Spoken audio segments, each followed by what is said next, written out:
Hello friends, நாங்கள் எங்கள் ஆன்ட்டியோட birthday celebrate பண்ணுறதுக்கு எங்கள் ரிலேட்டிவ்ஸ் கூட சென்னை ஓஎம்ஆரில் இருக்க சிட்டடைன்ஸ் ஹோட்டலுக்கு தான் வந்திருக்கோம். பர்த்டே எப்படி என்ஜாய் பண்ணோம், பர்த்டேக்கு நாங்கள் என்னென்ன லஞ்ச் சாப்பிட்டோம், அதை பற்றி தான் இந்த வீடியோவில் நாங்கள் ஃபுல்லாக பார்க்க போகிறோம். வாங்க வீடியோக்குள்ளே போகலாம். கேக் கட்டிங் அண்ட் லஞ்சுக்கு தாங்க இந்த ஹோட்டல் வந்து புக் பண்ணோம். ஆனால் ஸ்டார்டர்ஸ் கொடுத்தோன்னே எங்களுக்கு வயரெலாம் ஃபுல் ஆகிடுச்சு. ஸோ எங்களுக்கு டைம் தேவைப்பட்டது. ஏன்னா நெக்ஸ்ட் லஞ்ச் சாப்பிட்ணும்ல. அந்த கேப்பில் நாங்கள் 4 ஹவர்ஸ் இந்த ஹோட்டலில் ஸ்பெண்ட் பண்ணோம். சூப்பராக இருந்தது. எங்களோட குழந்தைங்க தான் ரொம்ப என்ஜாய் பண்ணாங்க. கேக் கட்டிங்க்கு அவங்க தான் எங்களுக்கு ரொம்ப ஹெல்ப் பண்ணாங்க. அவங்களே டேபிள்லாம் கொடுத்துட்டாங்க.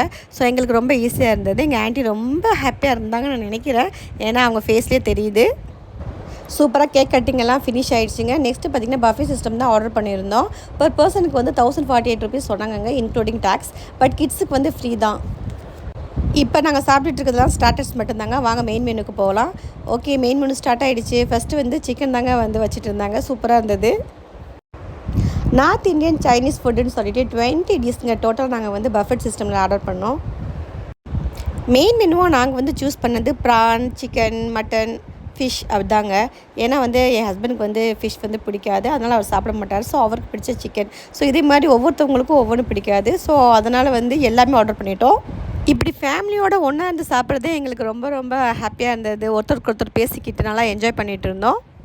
கண்டிப்பாக இதை சொல்லியே ஆகணும். அவங்க சர்வ் பண்ண விதம் ரொம்ப ரொம்ப சூப்பருங்க. ரொம்ப காமாக அழகாக சர்வ் பண்ணாங்க.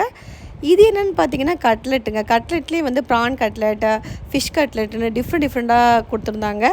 எங்களுக்கு தெரியாத நேம்ஸ்லேயே நிறையா வச்சுருந்தாங்க. இங்கே பாருங்கள், அது மட்டும் இல்லைங்க, பானிபூரியிலேயே டிஃப்ரெண்ட் வெரைட்டிஸ் வச்சுருந்தாங்க.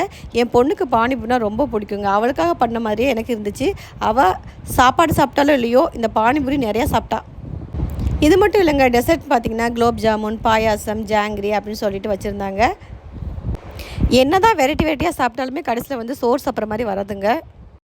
ரைஸ் கூட நான் எனக்கு பிடிச்ச சிக்கன் அண்ட் ஃபிஷ் போட்டு நல்லா ஒரு கட்டியாச்சுங்க. என்ன சாப்பிட்டாலுமே அந்த ஐஸ்கிரீமில் இருக்க அவ்வளோ டேஸ்ட் எதுலேயுமே இருக்காது போல் இருக்குது. அது சாப்பிட்டா தான் நம்மளுக்கு சாப்பிட்ட மாதிரி இருக்கும் போல். ஃபேமிலி ரிலேட்டிவ்ஸ்னு சொல்லிட்டு இந்த டேவை நாங்கள் சூப்பராக என்ஜாய் பண்ணோம். உங்களுக்கு இந்த வீடியோ பிடிச்சிருக்குன்னு நினைக்கிறேன். வீடியோ பிடிச்சா லைக் பண்ணுங்கள்.